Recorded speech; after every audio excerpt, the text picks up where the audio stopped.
Hello everybody, my name is Farmer Phil, and today, as you can see, I'm going to be doing the second part of my how to spread slurry with an umbilical system. Now, you might hear some background noises behind me and some calves roaring. That's because I'm in the calf shed at the minute and I'm using the whiteboards that got put up, so it's the only place I have them at the minute. I didn't bother buy another one to do this, but sure, however, never mind that.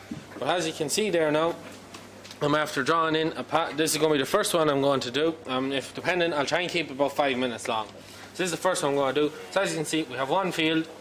It's divided in with two single-strand electric wires into paddocks, and you have the roadway, typical dairy farm.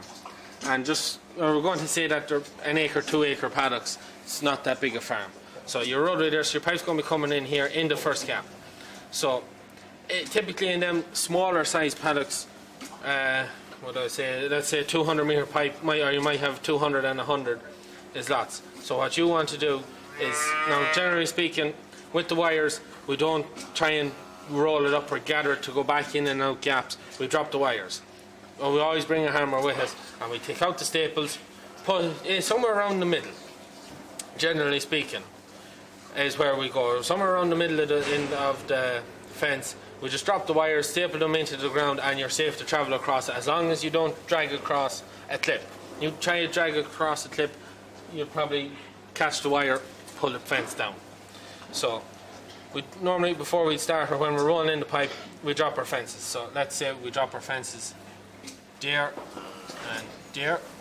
Well, so roughly speaking, that's what it's going to be. So we'll probably have far too much piping, so when we're laying in the pipe, we go dead straight for where we want to go through. And we might do sort of a loop back the field then, just to try and have it that it's all going to be an easy pull in, whatever we put down. And then we'll go on, we'll head for the far corner. So same as before, head for the far corner and whatever we finish up with. And what we do then is, we spread the paddock going away from, try and get to the furthest point from where we want to go through. So by the looks of that, it's not so much in the middle, so I want to be finishing up in that bottom corner to drag it straight through and up into that corner is where I'm thinking of going. Or it might be further distance to that corner up there, but whatever is the furthest corner where you'll be going through, that's where you drag across the pipe, and you should be fine, and see how far you go. So we'll rub that out then, and you drag in your pipe then across, and you go to your furthest distance, and it's pretty much then the same again. Now sometimes you'll end up having enough piping to do the next paddock. Sometimes you'll have to put down a bit, and if you have to put down a bit, if you don't have enough, you try and make sure that you have the pipe you're going with straight on for the next paddock, if at all possible. Even if you have to, like, so let's say with this pipe we don't have enough to do it all, but we have lots that we'd be finishing up somewhere up in that corner. So what we do then is I try and drag the pipe straight up and into the next one, and then I might loop it back into that one for putting down my pipe, and then I go to that corner, and if then the next pipe I put down, so let's say my clip is there and I'm only going, let's say, that far. This is literally just to get the pipe straight for going in there.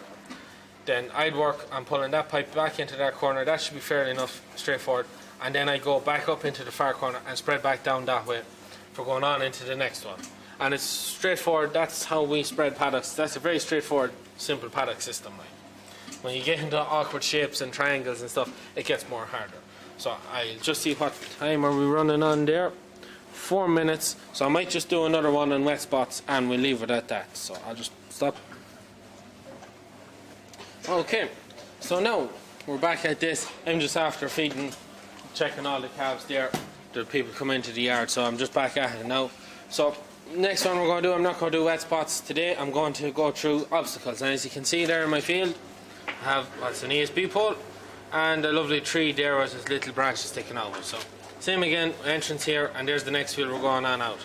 So laying the pipe furthest corner, same again, unless it's really difficult. Them obstacles not that bad. I've been in places where there's just ESB poles everywhere and it's just a nightmare, or trees that just make no sense where they were put. But so same again, we can go to the far corner. So we'll just draw, I suppose we'll just draw the pipe in there. So we go to our far corner, we have our nice little loop. So we have lots of pipe, we have two options. We can spread up and down that way and finish down there for going straight out that way, or we can spread up and down, but we do it in two halves. So you'd be spreading down so far and you turn and go back up and down and back up and down and back up, not going beyond the point of the tree, because you will not be able to go the whole way down there without catching the ESP pole. And I wouldn't recommend dragging a pipe around an ESP pole, as I wouldn't trust it. I just wouldn't trust it. I trust a big thick tree any day of the week. Smaller tree like 2-4 inches thick, no, you'd want definitely like a very good thick tree. Like you want a great thick tree now to take a serious pull.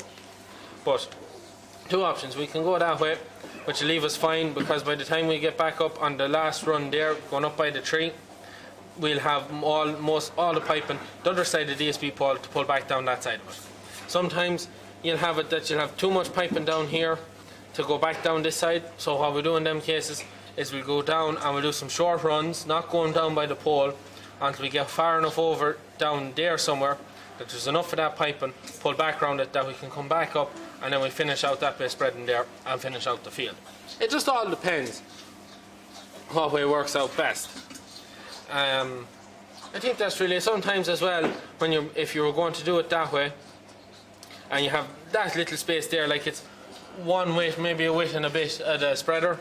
So when you're going by it there, you have two options. You can turn in on it, and then you'll have to come back out the side of the pipe, obviously, to go back down, which will just sort of lap that. Or when you go in, if you're lucky enough to have a run coming out of there, you can go in and turn and go by it, and then swing yourself back and cover it and come back out again. It all depends. Things like that, when you have little places you need to get, sometimes backing in on it can be a lot simpler than trying to drive in and turn and come back out again. It all depends, but after that it's fairly straightforward. You want to be finishing up in that corner there for going out that gate there. And that's really it. I don't think there's anything else. Obstacles are fairly straightforward. You don't try, if you have drinkers, you don't let the pipe touch a drinker, even if it's concrete. The pipe isn't to touch anything bar corner. Well, I wouldn't even chance corner posts. Sometimes you put a good pull, like you could pull with that tree there. Let's state that's a good tree, like foot thick tree, like a great tree. You could go from there, go around that and straight out that, and that pipe would pull around that tree perfect, no problems.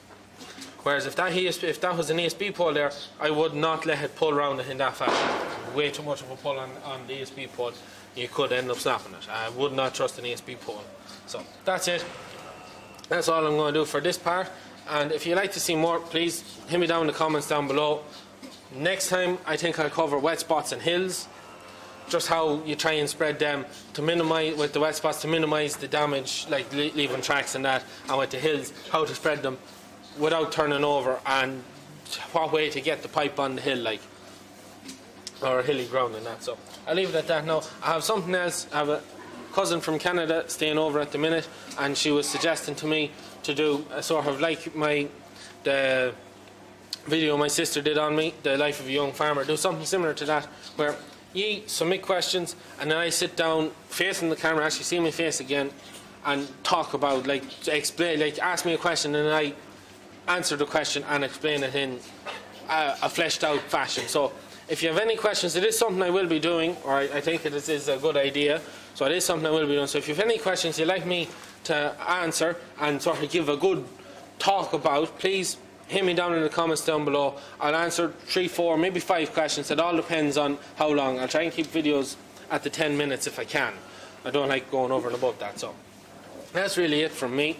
Please like and subscribe to my channel. Also, you can follow me on Snapchat, Instagram, Twitter. I don't really do much on Twitter, but Snapchat, I'm literally every day on that, putting up what I'm at the moment, and we're still at slurry at the moment. There seems to be no end to it so far. So that's it from me. Good luck.